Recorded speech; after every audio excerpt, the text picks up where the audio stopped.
Hello class, I'm doing ultrasonography of the liver, the gallbladder, and the biliary system. And you can follow me on page 227, and that's chapter 6. First, we're going to start with the ultrasonography, which is this.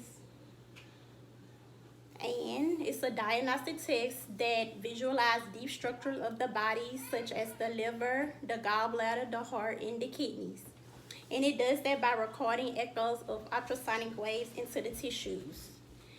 Because ultrasonic waves does not penetrate through tissues that contains air, such as the lungs, the stomach, and the colon, the ultrasounds are not effective.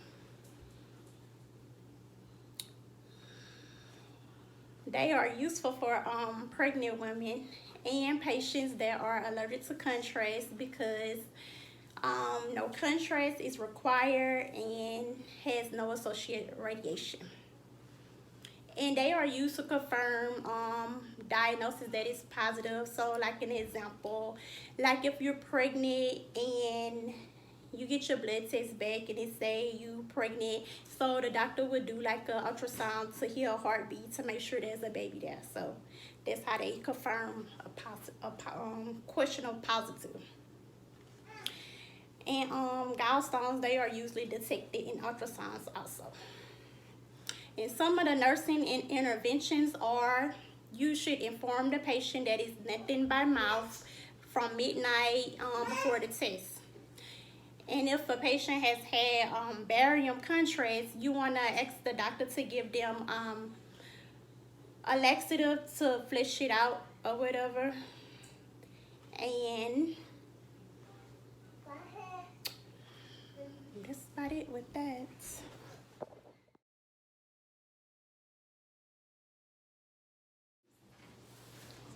Okay, so now I'm going to talk about the gallbladder scanning, and this is the gallbladder scanning. The HIDA scan, I think that's how you pronounce that, and it has the liver, the bile ducts, gallbladder, and what that is a scanning test that checks how the biliary tract is working, and the biliary tract again is the liver, the bladder, the bile ducts. And what's happening with the scan is that it's an IV injection of technetium-99, which is like a radioactive tracer, and it's inserted into the vein inside the arm. And what it does, it absorbs through the body, and it gives the function of the gallbladder, the liver, and the biliary tree. And the primary use for the test is to diagnose acute cholecystitis. I think that's how you say that. It's a superior, it is superior to other scanning such as the CT and the ultrasonography and HIDA, the little scan right here. It's another useful scanning to for non-functioning bladders. And some of the interventions is you want to tell the patient that they would be exposed to minimal radiation, and also to have nothing by mouth from midnight until the exam is complete. Now we're going to go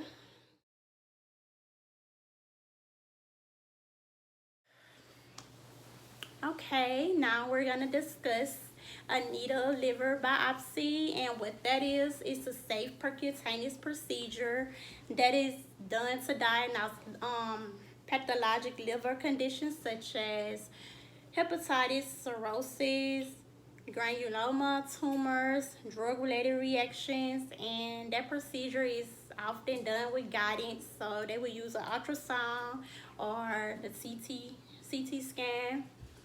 And the patient, they be laying supine when the doctor ready to get the biopsy, and the needle is inserted between the 6 and 7 or the 8 and 9 intercostal space. And what the surgeon would do, they would have the surgeon or doctor, they would have the patient to put their right hand over their head and to exhale while the needle is being inserted. And a piece of tissue is taken from the liver and it's gone to, it'll go to laboratory, and they place the tissue in a container, a label, and it's with some specimen, with some kind of formalin. I think that's right. And some nursing interventions that you want to tell them. Well, first they will have to sign the consent. Make sure the patient, the PT and INR have been ordered to make sure that their measurements are good for clotting.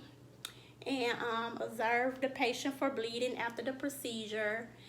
You're going to monitor them every 15 minutes for 2 times, then every 30 minutes for 4 times, then every hour for 4 times.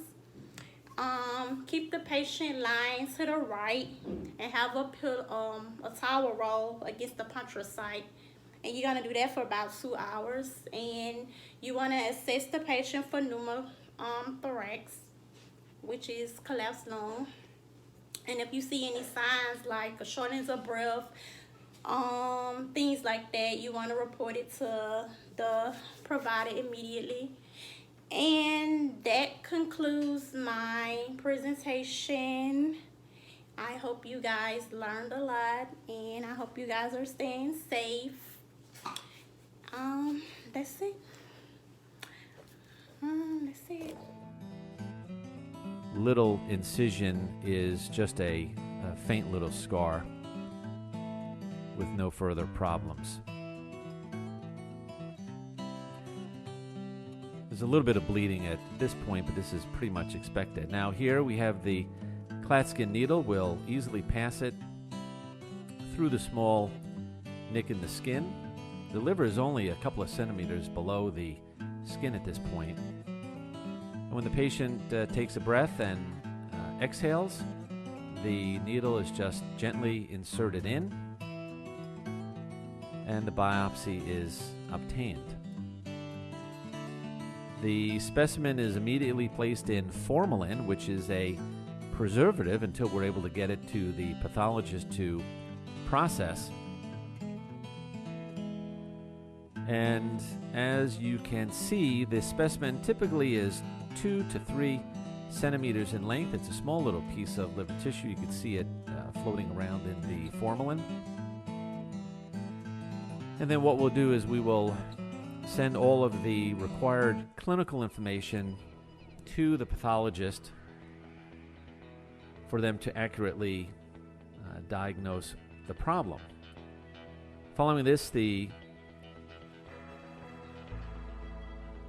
clean sterile barrier is taken off, the skin is cleaned up, and a small 4x4 gauze pad is folded over, and a adhesive tape called Tegaderm is placed over the band.